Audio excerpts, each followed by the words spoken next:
Praise the Lord. இது கர்த்தர் உண்டு பண்ணின நாள், இதிலே களிகூர்ந்து மகிழ கடவோம்.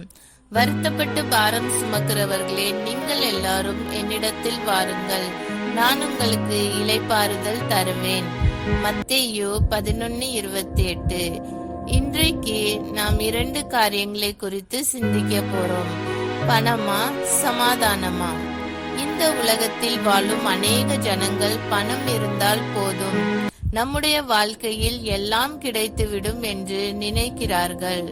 இதை கேட்கும் உங்களிடத்தில் நான் ஒரு கேள்வி கேட்க விரும்புகிறேன். பணம் இருந்தால் எல்லாம் கிடைத்து விடுமா? இல்லை. எத்தனையோ மனிதர்களிடத்தில் பணம் இருந்தாலும் அவர்கள் குடும்பத்தில் சமாதானம் இருப்பதில்லை. ஏனென்றால் வியாதி, குடும்ப பிரிவினை, குழந்தையின்மை, திருமண தடை, போதை பழக்கங்கள் போன்ற பல பிரச்சனைகளால் சமாதானத்தை இழந்து தவிக்கும் குடும்பம் அநேகம். உங்கள் குடும்பத்திலும் சமாதானம் இன்றி காணப்படலாம். எல்லா பிரச்சனைகளும் மாறி சமாதானத்தை பெற்றுக்கொள்ள ஒரு வழி உண்டு. அந்த வழியின் பெயர்தான் இயேசு கிறிஸ்து. ஆம், அவர்தான்.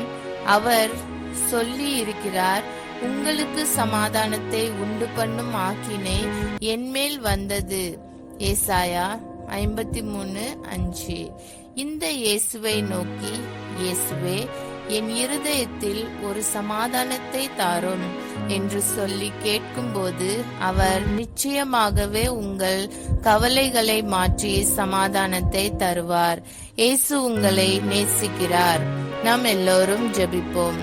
அன்பின் பரலோக பிதாவே, உண்மையான சமாதானம் உலக பொருட்களில் இருந்தோ பணத்தில் இருந்தோ கிடையாது என்பதை நினைவு பூட்டுகிறதற்காய் நன்றி. இயேசுவே, எங்கள் பாவங்களுக்காக நீர் காயமடைந்தீர், எங்கள் சுமைகள் சிலுவையில் சுமந்தீர், எங்களுக்கு சமாதானம் கொடுக்கும்படி நீர் சிலுவையை ஏற்றுக்கொண்டீர்.